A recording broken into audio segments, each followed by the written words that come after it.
কারো উপর কোনো ধর্মের কোনো জোর জবরদস্তি চালানোর কোনো ইখতিয়ার আল্লাহ কাউকে দেন। ধর্মের ভিত্তিতে জাতিকে বিভাজিত করা আমাদের কাজ নয়। বাংলাদেশ বিভিন্ন ধর্ম বর্ণের মানুষের আবাসভূমি।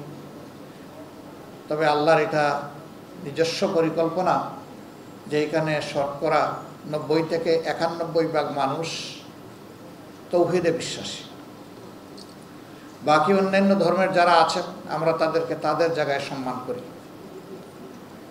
এবং এই বিশ্বাসের কারণেই বাংলাদেশ হচ্ছে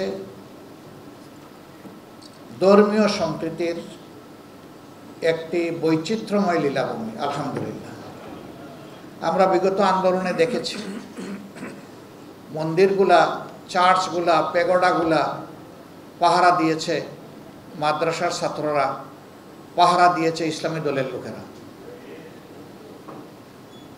এটা তো মাদ্রাসা ছাত্রদের নিজস্ব ধর্মীয় প্রতিষ্ঠান নয়, কিন্তু তারা এটা জানে যে সকল ধর্মের মানুষকে আল্লাহ তাআলাই তাদের ধর্ম চর্চার সুযোগ দিয়েছেন, তবে আল্লাহ সঠিক রাস্তা কোনটা সেটাও বলে দিয়েছেন। কারো উপর কোনো ধর্মের কোনো জোর জবরদস্তি চালানোর কোনো ইখতিয়ার আল্লাহ কাউকে দেন। সুস্বাদু বাদাম, তিল আর স্বাস্থ্যকর গ্লুকোজ সব মিলিয়ে প্রাণ পিনাট বার। স্মার্ট কিছু খাও। সমাজের কিছু দুষ্ট লোক আছে, তারা নিজেদের এজেন্ডা বাস্তবায়নের জন্য কিছু দুষ্কর্ম সংগঠন করে, তারপরে এর দায় নিরীহ শান্তিপ্রিয় মানুষের ঘাড়ে চাপায় দেয়। এরা সবসময় পর্দার আড়ালে থেকে যায়, দরাছোড়ার বাইরে তাদের অবস্থান। আমরা সম্প্রতিকালে সকল ধর্মের সকল মতের মানুষের সাথে নিবিড়ভাবে মিশেছি। সবাইকে আমরা একটা বার্তা দেওয়ার চেষ্টা করেছি, ধর্মের ভিত্তিতে জাতিকে বিভাজিত করা আমাদের কাজ নয়।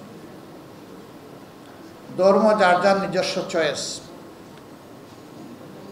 এর ভিত্তিতে আমরা এখানে মেজরিটি মাইনরিটিতে বিশ্বাসী না। এদেশে যারাই জন্মগ্রহণ করবে তারা এদেশের গর্বিত নাগরিক।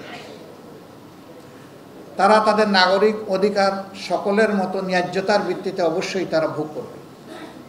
তাদের নাগরিক অধিকারের সামান্য চিহ্নটুকুও কেড়ে নেওয়ার অধিকার কারণে আমরা আরেকটা কথা তাদেরকে অনুরোধ করেছি।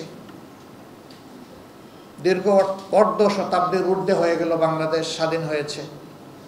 এই দীর্ঘ সময়ে যারা কুমতলব হাসিলের জন্য বিভিন্ন ধর্মের মানুষের উপরে জীবনের, ইজ্জতের, সম্পদের উপরে আক্রমণ চালিয়েছে, আপনারা দয়া করে তাদের নাম খুলাসা করে দিন। আপনারা সাদাকে সাদা বলুন, কালোকে কালো বলুন, তাহলে কালোরা সাদার এপ্রন গায়ে দিয়েই সমাজে আর বিচরণ করতে পারবে না।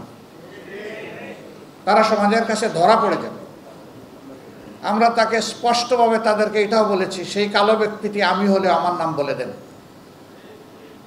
কোনো অসুবিধা নেই, সমাজ আমাকে চিনে ফেলুক।